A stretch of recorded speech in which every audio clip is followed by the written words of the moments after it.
True love is the desire to create something good which is not yet here. It's a desire to improve the world within and around ourselves through attention, warmth, and intelligence. The careful development of a project born from one's heart with the aim of helping the betterment of a person or a situation. When a mother deeply loves her son, she will naturally feel the urge to constantly find new ways of improving his life through food, clothing, education, experience, and so on. This creative form of love of good is the only possible basis for the growth of individuals and human society as a whole. On the other hand, violence, anger, indifference, or hatred cannot mature true wisdom or true growth. No matter how justified, they cannot improve people and society. And yet, such detrimental thoughts, feelings, and actions are cultivated in all aspects of life, from the social to the political, from the economic to the cultural, from the recreational to the religious. But in our hearts, in our thoughts, and our will lies the capacity to reverse this trend. We all have the possibility to help spread a culture that sees the good of others equal in dignity and importance to our own.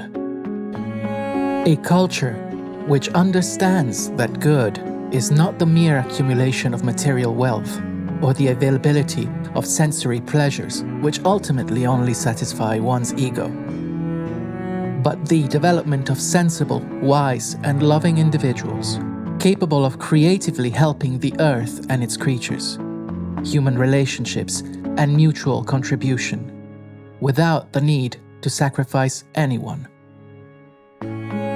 Austrian philosopher and esotericist Rudolf Steiner once wrote, "Love mediated by the senses is the wellspring of creative power, of what is coming into being. Without sense-born love, nothing material would exist in the world. Without spiritual love, nothing spiritual can arise in evolution. When we practice love, cultivate love, creative forces pour into the world." In Steiner's interpretation of the word, love does not refer to romance or attraction, but to something much more profound, something that requires presence, engagement, and attention, an active impetus for human evolution.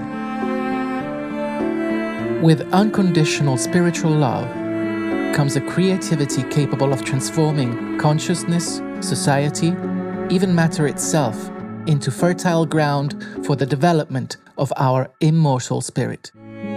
Without it, all our progress and achievements remain stuck in the material, illusory, mortal stream of life. Nothing we achieve in that subjective, temporary state can abide. Material progress without love is a source of imbalance, injustice, and violence.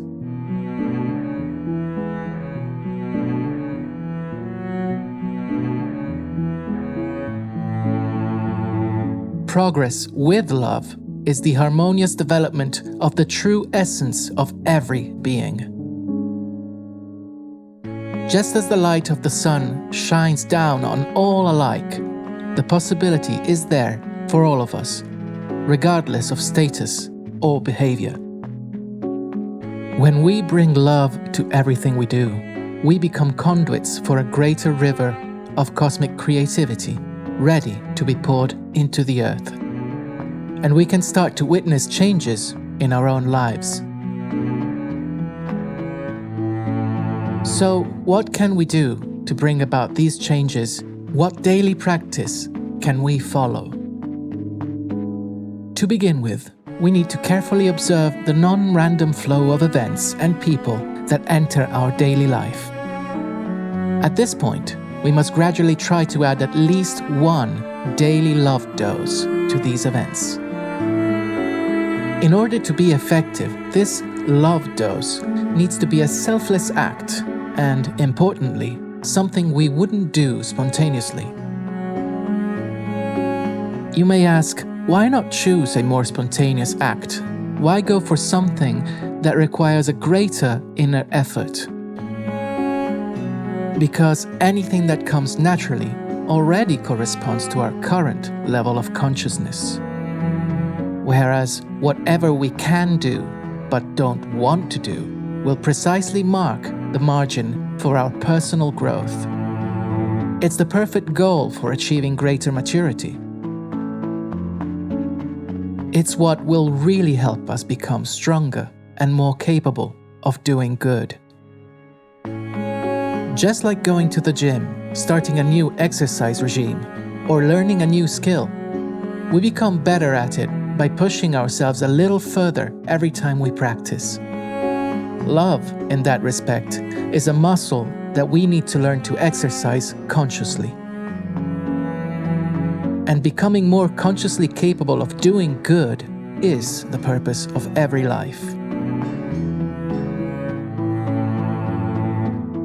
Of course, these daily selfless efforts, these daily love doses, must also in turn help others grow stronger, freer, and more capable of taking the path of good.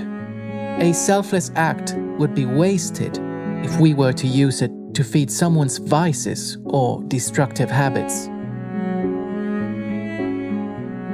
To begin with, we don't need to go big.